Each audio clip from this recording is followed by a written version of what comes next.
பொதுமக்களோட நலனுக்காக நான் இந்த வழக்கை போட்டிருக்கேன். பெட்ரோல் நெருப்பு பட்டா எரிஞ்சு முடிஞ்சிடும். ஆனா இந்த பெட்ரோல் விலை ஏற்றத்தால ஒவ்வொரு குடிமக்களோட அடிவயிறு எரிஞ்சுக்கிட்டு இருக்கு. அணையவும் அணையாது, அணையவும் விடமாட்டாங்க இந்த அரசியல்வாதிகள். மாசத்துக்கு 5 தடவை ஏறி வராங்க. திருச்சியில பெட்ரோல் போட்டுட்டு திண்டிவனம் வர்றதுக்குள்ள லிட்டருக்கு ₹1.98 ஊத்திடுவாங்க. வெறும் பப்ளிசிட்டிக்காக இவர் இந்த பெட்டிஷனை போட்டிருக்காரு. பேப்பர்ல போட்டோ வரணும், சேனல்ஸ்ல மூஞ்சி வரணும். அப்படிப்பட்ட வக்கீல்கள்ல இவரும் ஒருத்தர். அதனாலதான் சின்ன விஷயத்தை கூட சீரியஸான விஷயம் மாதிரி பேசிட்டு இருக்காரு. அடிக்கடி விளையாட்டுறது அரசாங்கத்துக்கும் அதோட வக்கீலுக்கும் வேணா சின்ன விஷயமா படலாம். ஆனா அடித்தட்டு மக்களுக்கு சீரியஸான விஷயம் வரலாச்சு. இது கவர்மெண்ட் முடிவு செய்ய வேண்டிய விஷயம். இதுல கோர்ட் என்ன தீர்ப்பு சொல்லணும்னு எதிர்பார்க்கறீங்க? கும்பிடு போட்டு ஓட்டு வாங்கினவங்க பாராளுமன்றத்துல போய் கூச்சல் போடுறதுலயே அவங்க காலத்தை ஓட்டிட்டு இருக்காங்க. வரலாச்சு. காவேரியில தண்ணி வேணுமா? கோர்ட் தான் தீர்ப்பு சொல்லணும். பாபர் மசூதி இருக்கணுமா? கோர்ட். ராமர் கோயில் கட்டணுமா?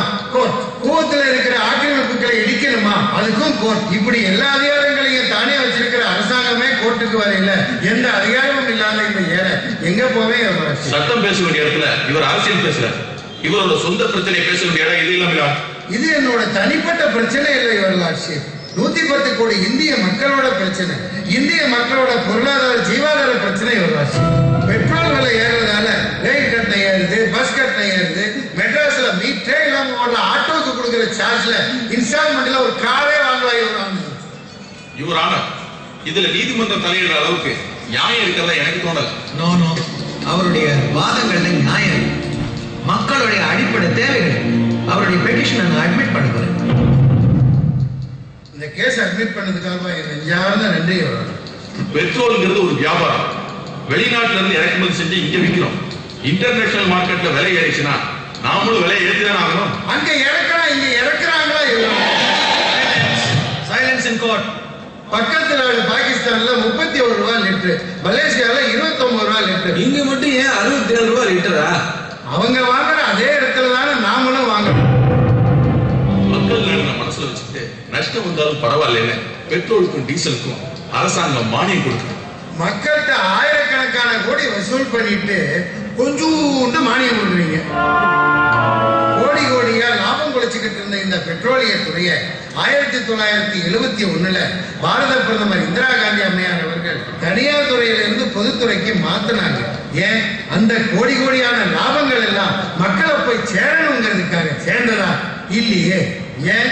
அந்த கோடிக்கணக்கான லாபத்தை அதிகார வர்க்கமும் அரசியல்வாதிகளும் பங்கு போட்டுக்கிட்டு நஷ்டத்தை காமிச்சிட்டாங்க.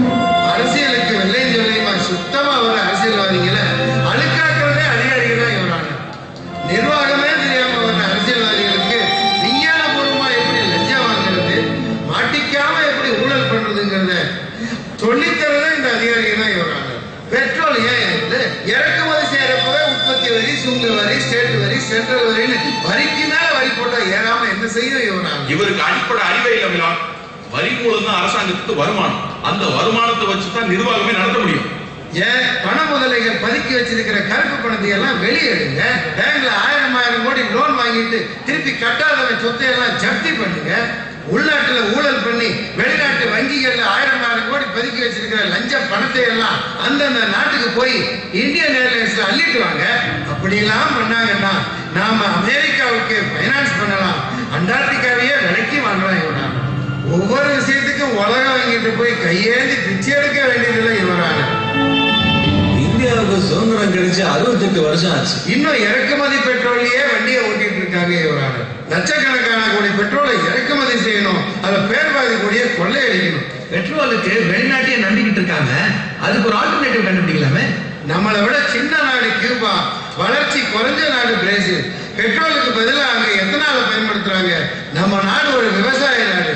பெட்ரோலுக்கு பதிலாக கரும்பு சக்கையில இருந்து எத்தனால் எடுக்க மட்டும் ஆரம்பிச்சாங்கன்னா வெளிநாட்டில இருந்து பெட்ரோல் இறக்குமதியே பண்ண தேவையில்லை.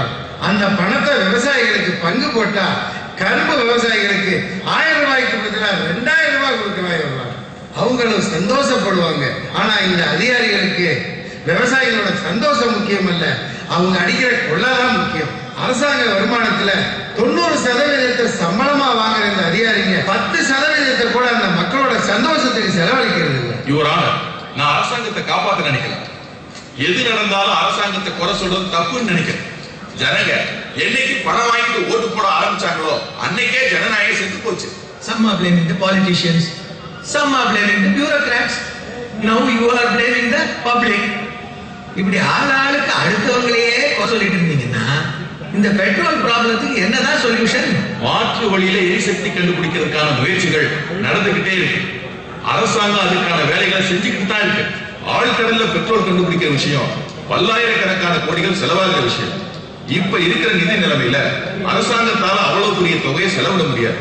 அதனால அந்த ஆராய்ச்சி நடத்தவும், அப்படி கண்டுபிடிச்சா அந்த லாபத்தை அவங்களே அனுபவிக்கவும் தனியார் கம்பெனிகளுக்கு அரசாங்கம் அனுமதி